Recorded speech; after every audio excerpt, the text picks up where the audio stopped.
Baiklah anak-anak, sebelum kita mulai pembelajaran hari ini, ada baiknya kita berdoa menurut kepercayaan masing-masing. Berdoa dimulai.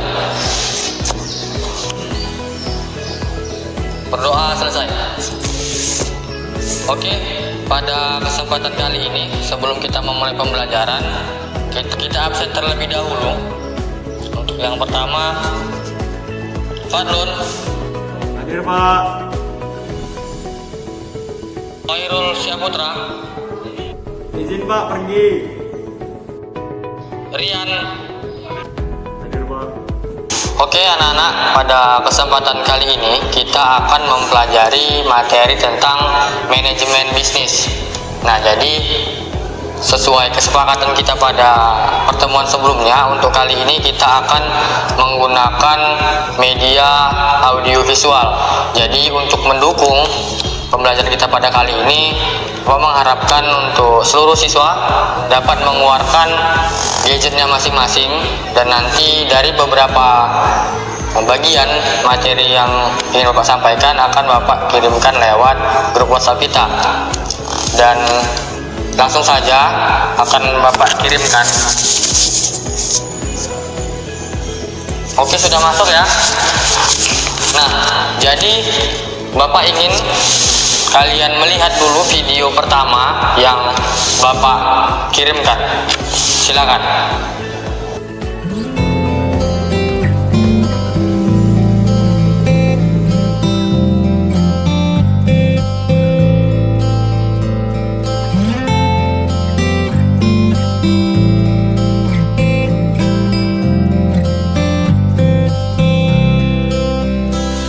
Tak ada manusia yang terlahir sempurna.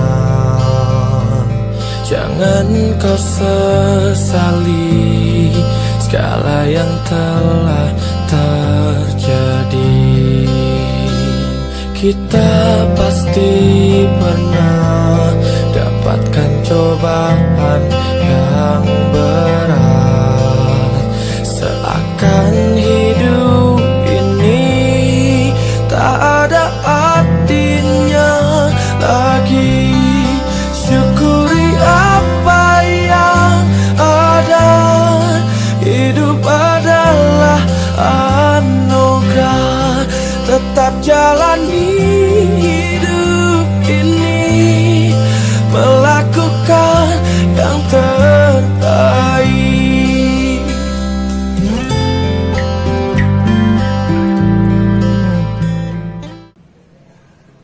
Oke, anak-anak sudah melihat semua videonya ya. Nah, jadi video itu adalah potret dari keadaan negara kita pada saat ini. Memang banyak problematika, salah satunya itu adalah kemiskinan. Itu masih menjadi persoalan bangsa kita pada saat ini. Nah, kemudian Bapak akan mengirimkan satu lagi foto yang mungkin kawan-kawan mengirimkan foto yang mungkin anak-anak semua sudah familiar dengan beliau. Oke, sudah Bapak kirim. Ada yang tahu nggak itu fotonya siapa?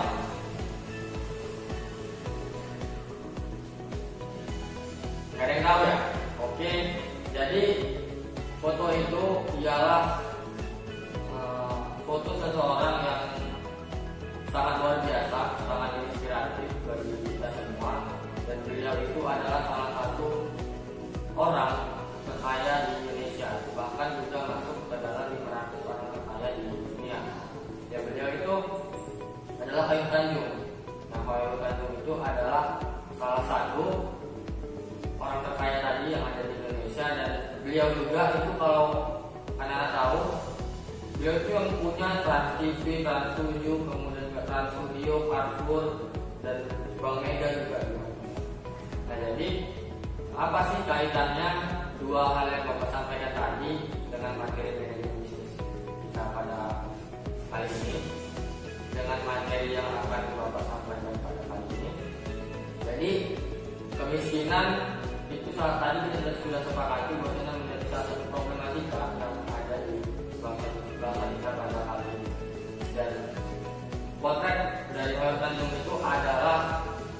pembisnis yang bisa mengubah keadaan yang dulunya beliau adalah orang yang bisa dibilang perekonomiannya lemah, itu dengan berbisnis bisa meningkatkan taraf perekonomian beliau, bahkan bisa menaikkan derajat keluarga juga. Nah, jadi itulah tujuan atau motivasi untuk kita semua, pentingnya kita mempelajari materi tentang manajemen bisnis ini. Dan nantinya saya harapkan dengan materi yang akan kita simak atau kita pelajari secara bersama ini dapat berguna untuk kita semua, terkhusus untuk anak-anak semua. Oke anak-anak, kalau begitu langsung saja kita masuk kepada inti pembahasan materi kita pada kali ini, yaitu tentang manajemen bisnis. Nah, jadi kalau kita berdasar satu nih, manajemen bisnis. Nah, kalau dari kata manajemen tadi itu ada yang ngerti nggak maknanya atau artinya apa? Nah, jadi kalau manajemen itu secara etimologis itu berasal dari bahasa Prancis yang berarti melaksanakan dan mengatur. Nah, jadi secara etimologi ini itu banyak para ahli yang menafsirkan itu bahwasanya manajemen adalah itu proses yang terdiri dari tindakan, yaitu termasuk dalamnya adalah perencanaan, pengorganisasian, penggerakan, dan pengawasan yang dilakukan untuk menentukan serta mencapai sasaran yang telah ditetapkan melalui pemanfaatan sumber daya manusia serta sumber-sumber lain. Nah, yang selanjutnya itu bisnis. Nah, bisnis itu adalah upaya yang dilakukan seseorang baik itu menjual barang atau jasa yang bertujuan untuk mendapat keuntungan atau laba. Nah, jadi dalam artian ini dapat kita simpulkan bahwasanya bisnis adalah upaya untuk mengatur dan melaksanakan bisnis yang kita punya demi mencapai keuntungan. Nah, jadi dalam manajemen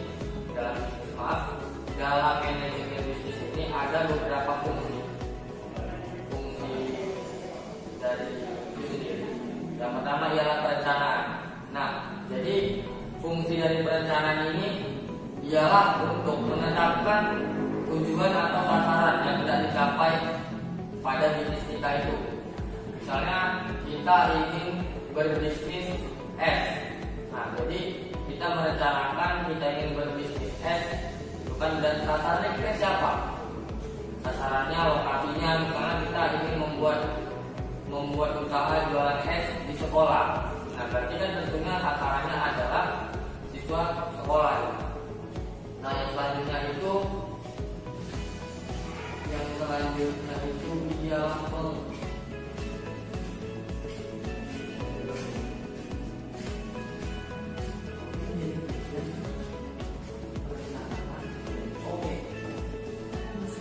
Oke anak-anak, yang selanjutnya itu ialah pengorganisasian. Nah, setelah tadi kita rencanakan baik dari apa yang kita jual, sasarannya dan juga tempatnya, kemudian adalah pengorganisasian. Nah, pengorganisasian ini ialah melaksanakan dari rencana tadi secara matang baru kita laksanakan.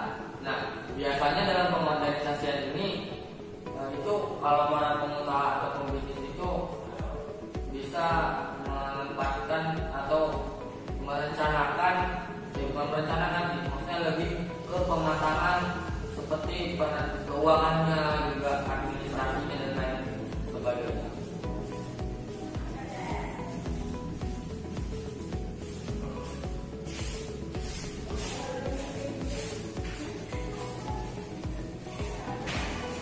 Nah, selanjutnya kita masuk kepada tahap pengarahan. Nah, pengarahan ini misalnya kita memiliki karyawan gitu kan. Nah, idealnya kalau kita sudah mengetahui apa yang harus kita kerjakan di organisasi tadi, tentunya kita sebagai pelaku bisnis atau karyawan kita akan mengarahkan atau memanajemen hal-hal yang dibutuhkan tadi gitu. Nah, biasanya peran pengarah ini dilakukan oleh seorang pemilik usaha tadi.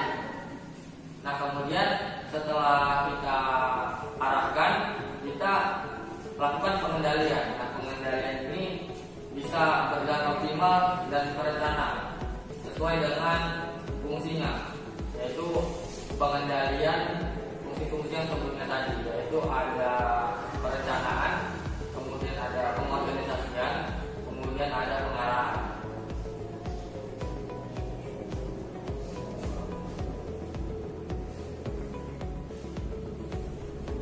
Nah, jadi anak-anak dalam manajemen bisnis ini itu juga perlu kita mempelajari hal-hal yang termasuk bagian dari manajemen bisnis itu sendiri.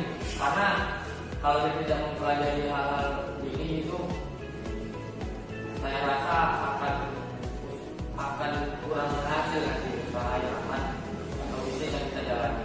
Nah, salah satunya dalam manajemen bisnis ini juga kita itu mempelajari tentang yang namanya manajemen keuangan. Tentunya manajemen keuangan itu berfungsi kita mengatur finansial kita, mengatur modal dan segala macamnya untuk pengoptimalan ataupun keberlanjutan usaha kita atau bisnis kita selanjutnya. Nah, selanjutnya itu ada manajemen SDM. Nah, manajemen SDM ini bertujuan untuk kita mengatur tentang sumber daya manusia. Nah, kalau kita misalnya memiliki karyawan, gitu kan, kita tentunya harus memiliki bekal untuk bagaimana kita bisa memanajemen karyawan-karyawan kita. Dari mulai menempatkan orang-orang yang tepat, salah satu fungsi dari manajemen SDM. Nah, kemudian ada manajemen operasional. Nah, manajemen operasional ini membantu kita memastikan bahwa kegiatan-kegiatan operasional sehari-hari itu berjalan sesuai dan baik sesuai dengan kebijakan yang berlaku. Nah, kemudian manajemen pemasaran. Nah, manajemen pemasaran ini itu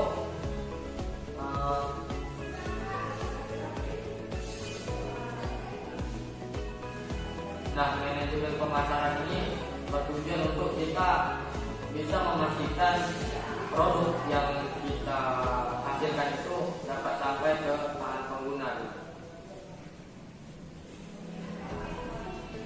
Nah, kemudian unsur-unsur dalam manajemen bisnis ini tadi ada 6. Yang pertama itu manusia, karena kalau bisnis kita ini berjalan itu harus ada yang karena manusia lah sebagai kontrol terhadap bisnis kita baik sebagai produsen. Nah, kemudian uang. Nah, uang ini perlu juga untuk kita bisnis dalam berbisnis. Nanti kita awal dengan modal. Nah, kemudian bahan material. Jadi sebelum kita memproduksi tentunya kan kita itu perlu adanya persiapan bahan untuk menjadikan bahan mentah menjadi bahan dari. Nah, kemudian mesin ini juga alat yang sangat kita perlukan dalam melakukan manajemen bisnis kita, karena mesin ini itu membantu kita dalam produksi ataupun nanti dalam pemasaran. Nah, kemudian metode. Nah, unsur yang satu ini itu membantu kita dalam menjaga proses manajemen secara efektif dan efisien. Karena perlu juga kita untuk menentukan metode terbaik yang diterapkan dalam usaha-usaha yang akan kita jalani. Misalnya dalam manajemen pemasarannya, manajemen keuangannya itu diatur dalam metode tadi. Bagaimana? Nah, kemudian pasar dan market. Dalam bisnis memang salah satu unsur yang paling penting itu ialah market, karena percuma kita merencanakan bisnis kita dan angka budget, tapi kalau market itu tidak jelas. Jadi dari market inilah yang membuat kita dalam nanti bisnis kita berjalan dengan baik. Oke anak-anak, mungkin sekedar demikian saja materi yang kita Bapak sampaikan. Selanjutnya Bapak harapkan tugas selanjutnya kita akan membuat kelompok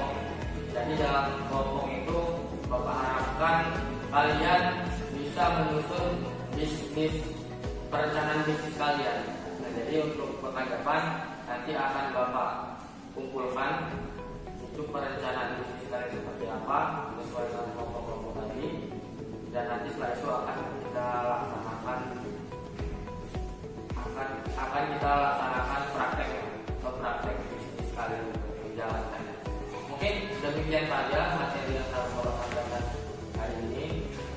Untuk segala kekurangannya mohon maaf. Semoga kita semua dapat ya nasrul minallah wa barakatuh wa basyiril mu'minin. Nun wal qalam